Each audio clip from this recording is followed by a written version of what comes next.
Hello, Aditya, and good evening to everyone, and welcome to today's special session on anthropology strategy. See, I'm very glad to bring Aditya here. Okay, I'm seeing a lot of turnout, a lot of people basically coming in. So clearly, a lot of you are serious and you want to have your questions answered by none other than the one who has been there in your seat and done it in the previous year, right? So All India ranked 9th Aditya, right? One of our very students, See, Aditya's journey, I want to start saying that, with anthropology has been, just like him, focused, disciplined. Okay, what really stands out is that he always had a clarity of thought. Okay, he had consistency in answer writing. He had smart strategy in paper one, paper two. Right? He had a good score in 2022. There was a change in pattern in 2023. There was a dip in the score in 2023. Okay, then again he sort of like shifted and sort of made some changes, and he has done exceptionally well this year. And you know where he is, right? So he's here today not just to share his approach, as we said, right? So you guys can directly address your questions on the chat window. We already have a bunch of these questions that you guys have said. We have compiled it.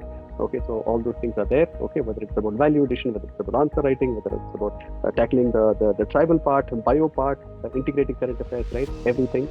So without any further ado, okay, let's hear directly from him and make the most out of this opportunity to gain an insight from what a ranker, who's walked the same path as you and cracked it, okay, last year. Right. So Aditya, welcome and over to you. Thank you, sir. Good evening, everyone. Okay, It's quite late, so yes, we are joining in right now. So congratulations to those who have cleared the prelims examination and who are going to write mains. So all the best to them. You have 2 months, a little bit more than 2 months. So yes, this is a very important time, and anthropology will surely be something that will help you score good marks and help you clear the mains.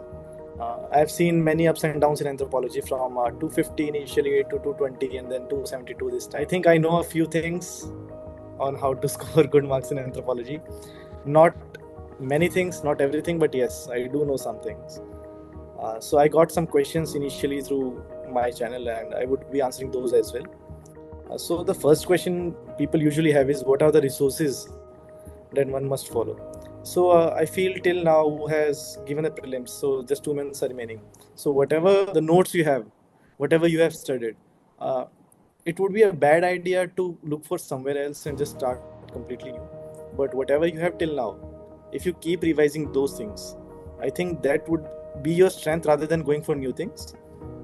Also, if you are writing test series, so test series I found is one of the best way to value add or fill the knowledge gaps that you have in anthropology. So for example, I had less material on primatology and some areas of evolution, some areas of physical anthropology. So when I gave those test series, Nataraj sir's test series, he gave me value addition and he filled those gaps, knowledge gaps that I had. So rather than going to new places for these things, just value add from your test series, that would be a good thing. So that is one part on what should be the resource for writing a test series. Second thing is how to attempt it. So we usually have around 8 questions and we have to select out of them, I think it's 8. 1 second, let me check. So we have 8 questions, yes, and then we have to select 5 questions out of those. Question number 1 and 5 are compulsory. So as soon as you get the paper, just start doing question number 1 and 5. Don't think anything else, just start with question number 1 and 5 because those are the questions that are compulsory and there is a time limit. So in terms of time limit, just remember this formula: 7 minutes for 10 marker, 10 minutes for 15 marker, and 15 minutes for 20 marker. So if you're attempting question number 1 and question number 5, so 35 minutes there and 35 minutes there, that is 70 minutes. So in 70 minutes, 72 minutes, let's say if you are a little bit doing it holistically, 75 minutes, not more than that, should be question number 1 and 5. Then take a few minutes, select out of the questions. So usually what happens is we get the paper 5 minutes before the starting of the examination. So in those 5 minutes before the starting of the real exam, one can select which questions to attempt: question number 2, 3, 4, or question number 6, 7, or 8.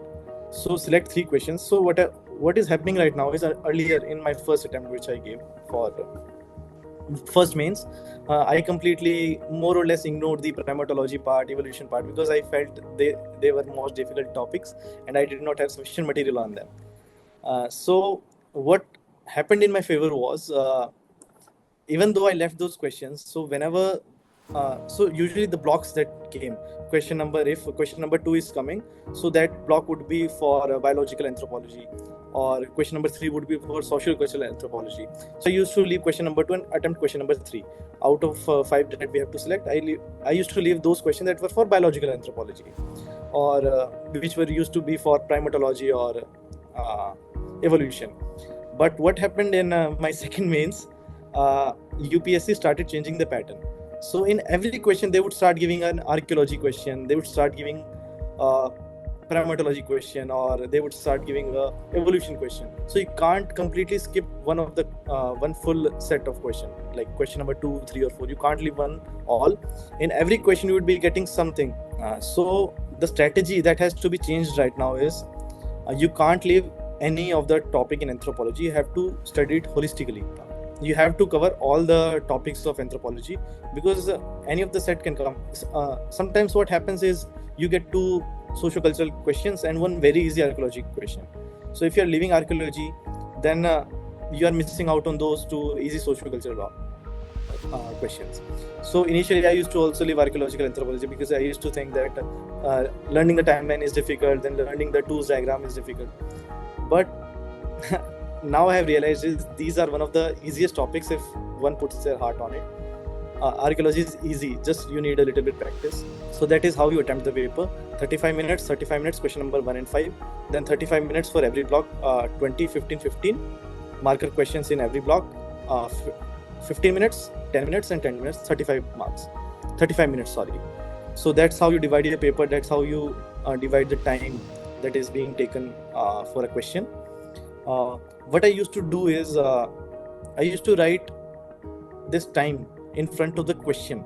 So in front of question number 1, I would write this. For example, let's say the paper starts at 9 a.m. So in front of question number 1, I would used to write 9:35. So my question number 1 should be completed by 9:35. In question number 5, I used to write in front of question number 5 in the question paper, let's say 10:10. Yeah, it would be 10:10 a.m. So my question number 5 has to be completed by 10:10 a.m. If I'm attempting question number, let's say 2, so I would just add 35 minutes, that would be 10:45 a.m. So in front of question number 3, I used to write 10:45 a.m. So my question number 3 has to be completed by 10:45 a.m. That's how I used to keep track of time and complete the paper on time. So other questions I'm getting is one. I'll just touch on, right? So Aditya used to have the entire sequence, okay, for 9 all the way till 12 ki kis question ke liye kab tak रहेंगे, right? So he did not have to do that counting ki am I ahead of time, I'm basically at 135 marks, right? So he had that everything completely memorized. He just has to go in like a machine and execute. Another thing that I wanted to sort of touch upon and ask you a little more, I'll start with the context. So till 2022, what Aditya was saying, right? So you had in your anthropology paper, you had section A, which is basically your social culture, and your section B was your bio. So for a lot of students, and many of them who have made like good scores in anthropology, made it to service, the strategy was slightly to, just ensure, agar aapka social culture hai, go heavy on that study. Your entire process will be like study social culture and do that, or study biology and do that, right? But that is something that is not working. So even the students who had done well in 2021, 2022 are not able to sort of do that well anymore, okay, like you have done. Okay, probably because you're also pointing out that abhi, you can't just be a specialist in one area in each paper. You've got to have that above a particular threshold in every dimension. How did you do that, by the way? How did you ensure that you had a certain level in every single module? So one thing I feel is very necessary in anthropology is revising.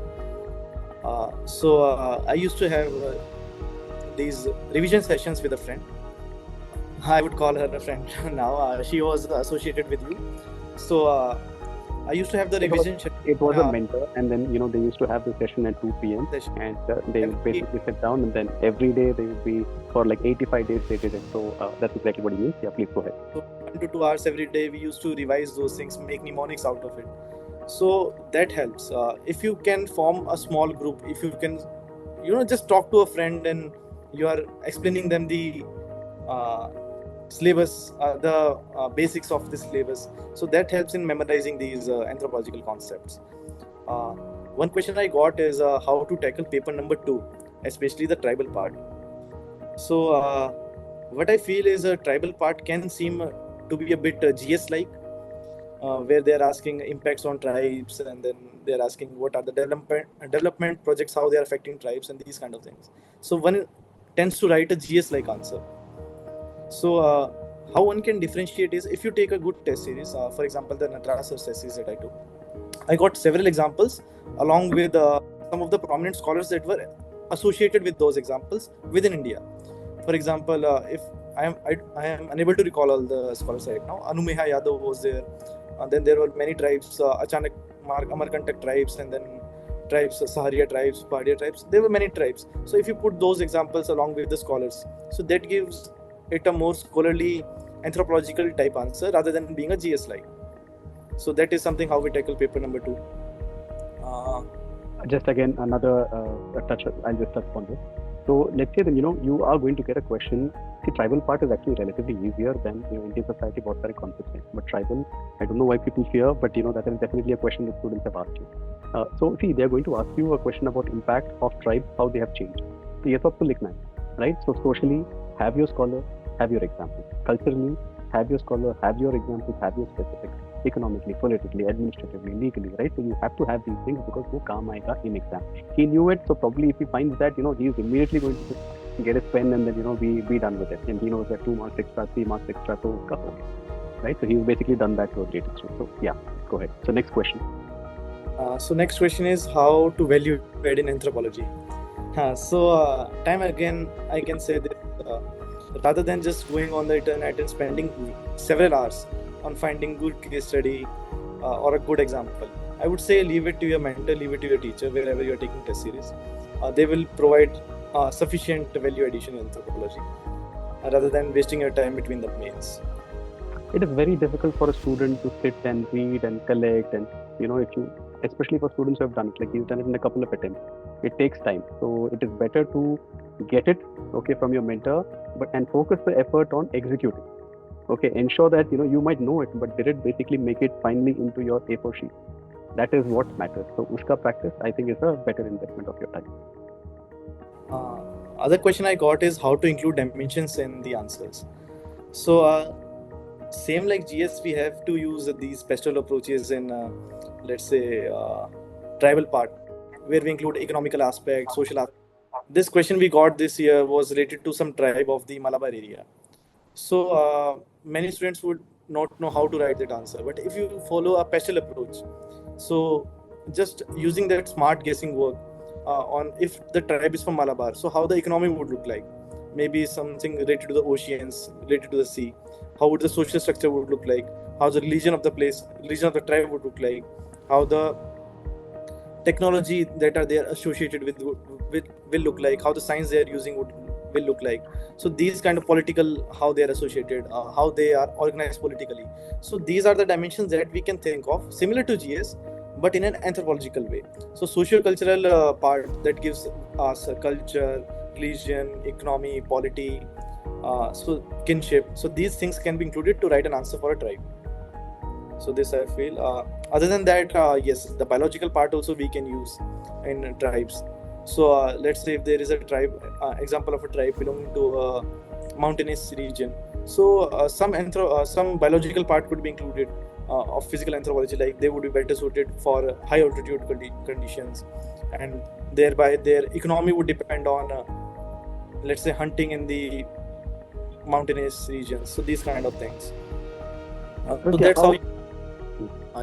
How important are dimensions in your answer? Sir, I feel dimensions are very important. If the question, even though it looks like a socio-cultural kind of questions, we can still make it something that is very holistic. So even the question is for socio-cultural anthropology of paper 1, still we can include some dimensions from paper 2 of tribal anthropology.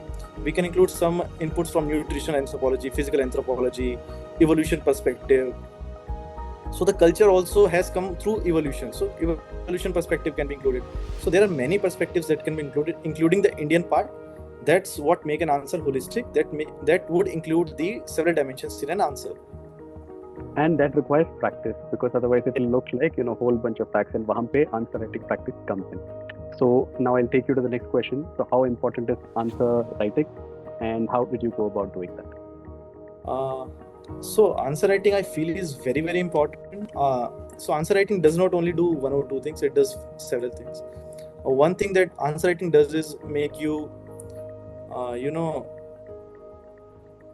कैसे answer लिखने हैं, that how to write answers. That basically answer writing teaches you how to write those answers in a very limited period of time.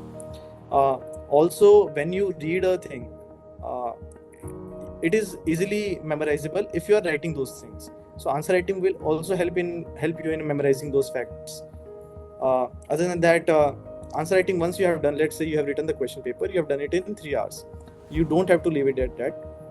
You have to see the model answers. You have to self-analyze what you have written, and you can include those model answers, some of the pointers of model answers within the test. And what happened with me was, those tests eventually they formed sort of revision material.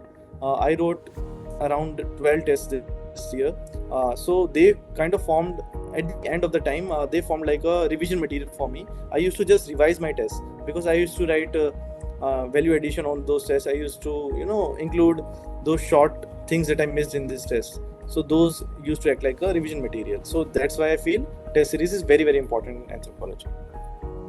So that is 12 tests of this year with a lot of value addition that we had given. Of course, we gave it on the side for the margin. Okay, plus the test that you had written the previous year and the year before that. So you basically had a lot of value addition, right? So when answer writing, you're essentially trying to ensure that it goes into your paper. Now, there is a quick question. Okay? So let's say Wednesdays and Sundays used to be tests, right? So let's say in test, you're basically writing on time. For your answer writing, we used to give answer writing questions and you used to write it, right? So wahan pe did you try to again time it, or were you more experiment kar rahe ho yahan pe, in your answer writing assignment? Or was it the approach for test and answer writing? Kya difference tha? Sir, in those test series, it's not always that I would write in a 3-hour time period. Experimenting, I feel, is very important. That's how you improve. You have to experiment with several things. So, for example, in some of the test series, I used to write a little bit slow, but with a good handwriting, and would include several dimensions. In some of the tests, I would try to do it in 3 hours. In other tests, I would more or less, even if I did not know the answer, I would just brainstorm whatever I could think of. So these things help in, I would say, attempting the unknown questions in the final exam. If you keep brainstorming, if you keep writing the answers. Okay. One more question I got is how to include uniqueness in physical anthropology. So physical anthropology could seem very static kind of thing, कि यही biology तो है, this is what a human is, इसमें what would a new thing would be. So uniqueness could be in terms of value addition of current affairs.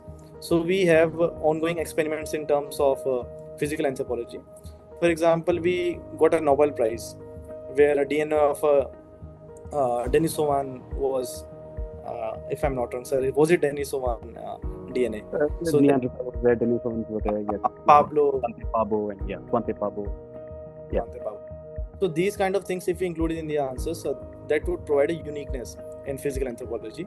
Moreover, sir, when you gave me several of the scholars in physical anthropology, for example, gene-related scholars. So some of the scholars said that this gene would lead to this kind of symptoms, this gene would lead to this kind of problems and issues. So if you include those, that would make your answers in physical anthropology unique, because this is not an exam of biology. This is exam of physical anthropology.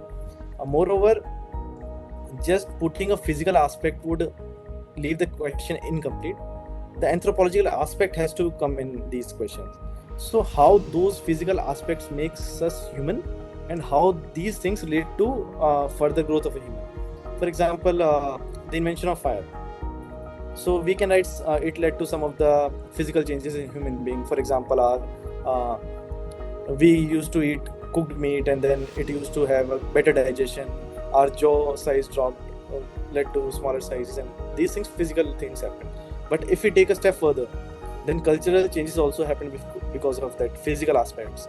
So linking that physical anthropological part to socio-cultural part, and then to today's tribes or today's culture. So I feel that is the important thing. And biological anthropology was an area where you had a lot of scholarly perspectives on many, right? So I'm guessing that helped you stand out to a great extent. Yes. Even human evolution, like even the topic that you just talked about, you're talking about Richard Wrangham and the cooking hypothesis. Well, you had a lot of these things. Okay, probably like one notch higher in comparison to many of your competition, if I can say so. Other question I got is how to make archaeological anthropology stand out. So again, I would say this would seem like there was a time period, ऐसा लगेगा कि हाँ एक time period था और उसमें ये discoveries हुई. But these discoveries are ongoing within the country and outside the country as well. And if you include those studies within our answer, for example, invention of fire in some place in China, invention of some hunting, we get some sort of bones in some parts of the country that shows Denisovans used to hunt, or how Neanderthals used to live. So these would make our archaeological anthropology answer stand out. Archaeology ke liye, like one more thing is that you try to like your answers used to be a lot more analytical rather than factual, right? And I think why the students find it a lot more difficult is that they think it's a lot of facts, right? So analytical is basically just trying to weave a story, and I think that again comes with a little bit of practice. So again, practice, and then I think you guys will get it. There's another question from a student, Pooja Rathi. I'm just taking this question. Did you make short notes, Aditya sir, for last minute revision or highlighted in notes and test series only? I highlighted most of the things in test series, but I also had very small notes where I used to write the name of the scholars, the books they have written, and some examples that I would need in the final days of exam. So that won't take much time.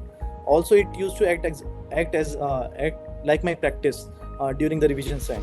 So I just used to take a A4 size sheet, and whenever I used to read all those topics, I would just write the name of the scholar and the book, and those short notes can be made. That won't take much time, and those can be revised just before the exam. And value addition was there a lot in your test series, so I think that itself to revise it takes a long time, and that is why basically that entire afternoon session foundation related work. There's another question. Unless you have some questions, you can take those as well. Okay. Otherwise, I will basically read here. So there's a question from Priyank. What was your initial thoughts after attempting paper 2, and how did you make your paper 2 interesting? So paper 2 is an interesting thing.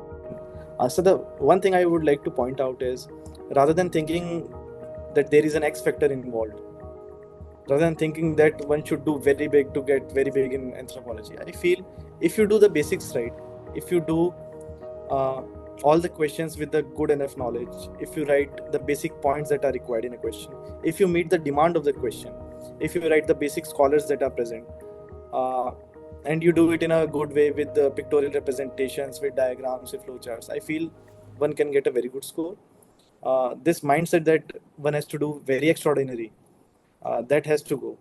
If you do the basics, if you do minimum bare things right, that would help in scoring a good score. For example, if you remember, I sent you one PDF that came just 10 days before the exam, and it had several other scholars, and I was so terrified that sir ye wale scholars to maine padhe hi nahi hai itne sare, so many new scholars, world scholars. And you used to say, Aditya, whatever we have done is sufficient, you don't need to worry. So then I left that PDF completely aside that came on one of the groups. So I feel whatever you have done, whatever you are revising, whatever you are doing, if you do it honestly, that is sufficient. You don't have to run after 10 things. Sometimes students do get that FOMO, right? Something new comes up, there is always, okay, what am I missing, right? But of course, you already had many things, so I don't think you had much to worry. In fact, you are rank 9. So, in fact, there is a very related question here, and I'm taking this, okay? So, when you look at last year's questions, and certain questions in paper 2 were more about certain tribes and things which we were not directly in use, and what to do then, and how do you attempt questions you don't know. Now, before this, I will also preface it with a question. See, Aditya basically mentioned a point, jahan pe, you were saying that, you just have to do the same things, but do it better. Actually, it is not that Aditya has done exceptionally well in those questions jahan pe nobody knew. Okay, I believe that there was a question about buffer zone. Maybe we had some idea, but not something where you can write a whole answer. There are a couple of questions about it. But where Aditya is scoring is basically he's scoring in the first, let's say 19 में से 15 questions, he's scoring 2-3 marks more than everybody in even the doable question. but a lot of people think it is only the last questions that matter. What are your thoughts on this, sir? Sorry, sir. What are your So basically, a lot of students actually see that it is the last couple of questions that basically sort of broke their attempt. Okay, it's always that last difficult, 2, 3, 4 questions, but that is difficult for everybody. I remember the comments we had. I feel there are certain questions that everyone is bad at. There are some questions that we do not have any idea at all. So, for example, the Malabar Transit game or the Chota Nagpur Transit game. So we just have to use our limited understanding and have to write anything that we feel is correct. But there are many questions that we do not know at all. We just write something. There are, for example, you said after 19 questions, you have to know around 15 questions, and then 4 questions are more or less average or below average. Everybody scores more or less half mark here, 1 mark there. It's not different. So first 15 questions that basically decide कि आपका marks कितने आते. One more thing I would like to point out is selecting the questions is very important in the examination. So it can make or break your marks a lot. So first and fifth question are compulsory. The other 3 questions that we have to select, we have to be very careful while we are selecting. We have to select those questions we have knowledge about, rather than just thinking that ये थोड़ा सा हमें uniqueness दे देगा, or this would I could include these things, or out of the 3 questions, if you are knowing 2 questions very well and not knowing 1 question at all, and then we attempt that question, so that also backfires sometimes because we are leaving 20 marker or 15 marker as it is. So we have to see very smartly that which questions should be attempted and which questions should be left. How did you cover Unit 6, and is it necessary to go through Upadhyaya and 5? Sir, Unit 6, the theory, the chapter number 6, anthropological theory. So theories is something that has to be read many times. There are many scholars. So what happens is theories may not come as it is in the examination, but these theories can be used, these scholars can be used at multiple places many times. So covering those theories is an important thing. Keep revising those theories. There is no alternative to memorizing those things. Revision is the key. Some theories can be a little bit difficult to understand. I understand. Some theories can be a bit difficult to understand what they mean. But I feel that's where your Sir's part comes in, where he teaches those kind of things. If still you are unable to understand, use Google or use some YouTube videos. If you can show your evaluator that you understand, or you try to understand, you're trying to portray it, that is going to be a lot more scoring than memorizing something and showing that pada hai rather than understood. What about case studies and examples? What sources you referred for those things? I think you've answered the question already, but yeah, go ahead. Value addition questions, the example and case study, rather than searching on the internet yourself, leave that to your mentor, leave that to your test series maker. Yeah. So value addition depend on somebody, your mentor, I think they will help you to a great extent, okay, rather than reading and spending time. Another question, you have scored really well in your 2022 attempt, but in 2023 attempt, the score has dipped. Why, sir? And, what is the X factor? But in fact, this is a trend that has happened to a lot of students because there is a change in pattern. Aditya, please go ahead, your experience. So there are multiple things that did not work for me in 2023 attempt. One thing was in 2022 attempt, yes. So I left those primatology and evolution topic and archaeology topic completely. And the blocks that came while selecting the questions, those blocks more or less were either socio-cultural or archaeological. So I used to completely leave archaeological part. In 2023, what happened is they started mixing archaeology questions with socio-cultural questions, and I could not leave any block completely.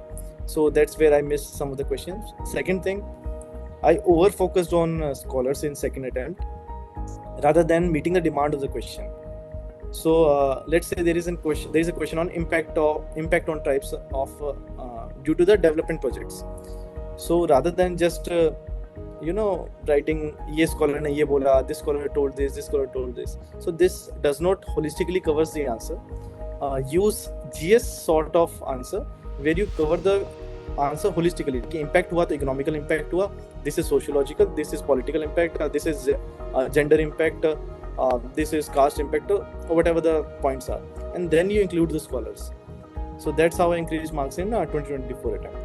So these two things, not leaving the syllabus, any part of the syllabus, and second thing, holistically answering and meeting the demand of the question. That is more important than just writing the scholars blindly. In fact, if I can add to this, like, in the last lunch that we had together, you laid it out like very well. In 2022, you addressed the demand of the question, but you lacked scholars. Yes. In 2023, you had scholars, but could not address the demand of many questions. In 2024, basically, Aditya has scholars also, and he has been able to address the demand of the question also, and then the time. I have a question. What exam day executions you could have improved to increase your score? I don't think he wants to improve it anymore. He is GS में rank 1, GS plus SA में rank 2, GS plus SA plus Anthro में is rank 3. और कितना increase करेगा? Right? I think it is a near perfect attempt, but of course, there could be some pitfalls and all of that. But I think it was a near perfect kind of experience. Like struggle, वगैरह all वो होता है, but I don't think there is much more that a person can do. Okay? But in case you want to add something there. Improvement can be made in having a right mindset, having a calm mind during the exam. Even though you are studying very well, if you have a calm mind, if you are peaceful during the exam, you get to remember all the facts, you get to remember all the scholars' names. Other thing is having a calm mindset and then not getting distracted by the distractions around you. So these two things I feel can be done. I also had a pitfall in distractions. I used a little bit of YouTube in between these prelims and mains. Even though I kept a small feature phone instead of smartphone, still you get distracted. If you keep those distractions to a minimum, if you keep a calm mind, I feel you can have a better score than even me. Right. But prelims to mains, like we were speaking 3 times a day, he did GS, SA and answer with me. I know like the kind of, like deliverables that he had, okay, whether he was like on YouTube or not, deliverables were never delayed. So he's still putting in a lot of effort. So which test did you give, sir? I think you have covered. Go ahead, please.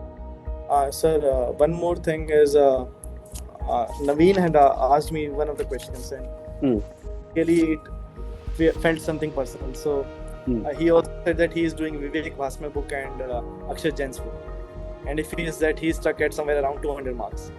So I feel this is something I can resonate with. I also did Akshat Jain's book and then value added from Vivek Bhasme, and then I was also stuck at, let's say, 220 marks. So what I feel is these books may feel like a one shot or a one place to go for all the things, but they are very limited in content, and they do not holistically cover every part of the syllabus. So I feel if one is studying on their own, complete the syllabus, every topic of the syllabus. If they are not doing that, if they are taking some sort of foundation course, so that it would seem like a sponsored thing, but I won't say. Nataraj sir is very good actually. His foundation course, I did use a lot of content from his foundation course where I lacked in content.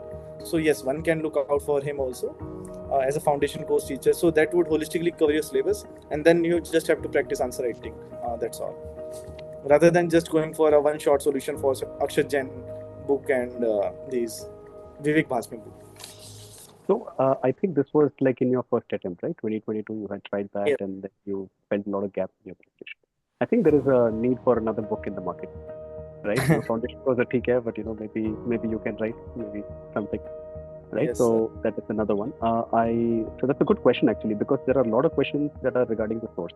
Okay, whether that source is sufficient enough, and other sources are just too bulky, right? So either a short one which is insufficient or too bulky that you can't revise. So that seems like a dilemma. Yes. Thoughts? So I feel that's where a good teacher would come in, where he holistically covers all the syllabus on time, and then you just can trust that resource, and then you can keep revising it many times. Aditya, going back to the previous question, you mentioned that there are some pitfalls. In fact, I remember during lunch we had discussed this, right? So you had trouble in like you are very fast in writing, right? So 2 years ago when you told me itself that you could complete a paper in 2 hours and 50 minutes, but this year you had paper 1 anthropology, jahan pe you were press spotted, right? Yes, yes, How yes. Well, a little short on time in paper 1 this year. So what happens is when you are giving these mains for a time, you give 3 days essay and then GS1, 2 and GS3, 4. Then you have a 5 days gap, and then you write English and Hindi that is more or less not timely exam. You do not measure time in that, and then you give anthro. So it's basically like a 6-day gap, and you feel a little bit at relaxed pace, and then you kind of forget your own timing methods that you use in GS papers. So I took a few things little lightly in paper 1, which I realized and used in paper 2. So paper 2 I completed on time.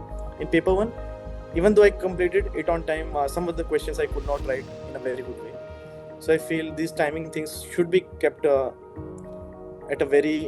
should be a very important thing for writing an answer. Okay, so that means you would have probably compromised a little bit in your paper 1 scores as well, but despite that you've been able to pull it off. So great, so that's good. I have another question.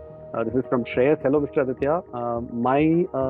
My question: knowing the facts, scholars, stats is one thing, and getting them into your answers in test is another. Basically, getting them to click in those few seconds is another. How did you ensure this? So again, I would say just revising and writing those answers multiple times. So, for example, if there is something you are writing about, let's say, nature and tribes sort of things. So always try to remember writing LP Vidyarthi's name in these kind of questions. Right now I'm unable to recall most of the scholars, but associate something with something. So for example, if you're writing something on evolution, I try to bring these scholars from the theories part, the E.P. Taylor and those kind of theorists who told about evolution in a linear way. So these kind of scholars could be included. So associate one term with one scholar, and wherever you are using it, you can use those scholars in their answers. Yeah, I'm going to bring that. That power of association is very important, and ensure that you bring it. If village studies are रहे, तो I use these 3 scholars. अगर caste के ऊपर रहे, I would use ये वाले 2 scholars. इस type से you can keep writing. Because it's not about what you know, it's about what you show. Right? Yes. Right. In that regard, okay, there is another question, and it's kind of similar to this, okay, but a slightly different theme. How do you plan revision, okay, with very little time between prelims and mains? So the previous method used to be कि मतलब 3 महीने के लिए पढ़ो and 1 महीने के लिए revise करो. Okay, but now है ही 3 महीने. Can you afford to keep revision at the end? How did you go about it? Sir, I would say if you have a test series,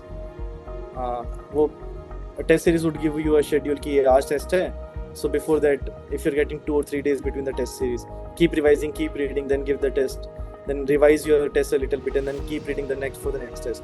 That is how you keep improving continuously. ऐसे नहीं है कि you keep something in mind कि बाद में कर लेंगे, पहले कर लेंगे. It's a continuous process. You keep doing it continuously. You keep revising it. वो दिमाग में घुसता जाएगा धीरे-धीरे. You start improving without even knowing yourself कि तुम improve कर रहे हो.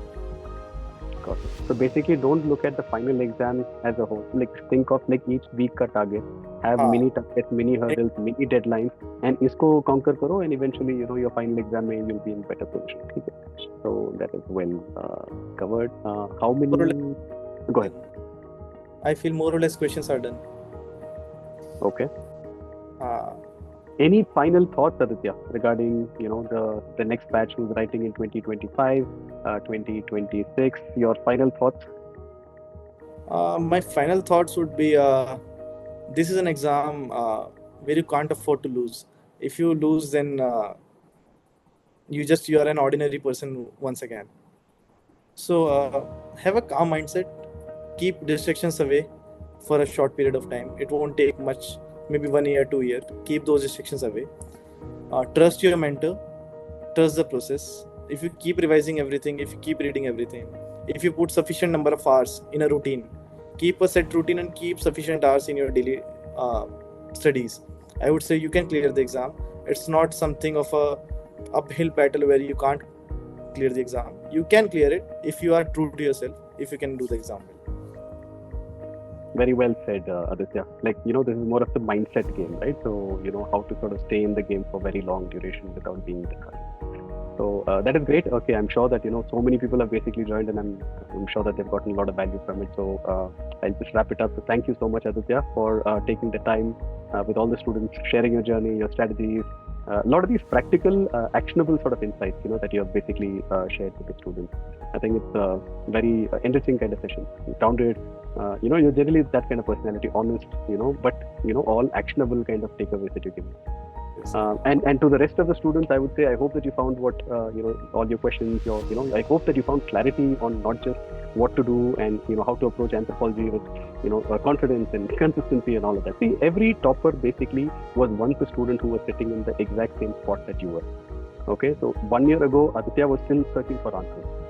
Okay, but he, what made the difference is basically his persistence, like what he summed up at the very end. Okay, थोड़ा सा smart guidance भी चाहिए, okay, but focused execution is basically the student.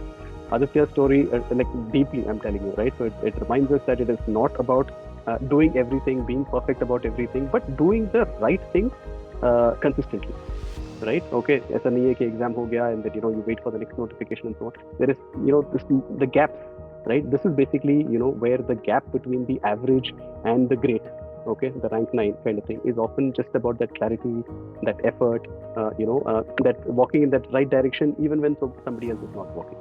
Yes. Okay, so I hope that we can bring Aditya for more sessions like this. I mean, of course, he's going on a 10-day break. Okay, but we'll still find him. Okay, so but I hope this was useful. Until then, you guys keep writing, keep reflecting, and he's always there, right? So he's taking the session. In fact, he was the one who messaged me saying that students are asking about this.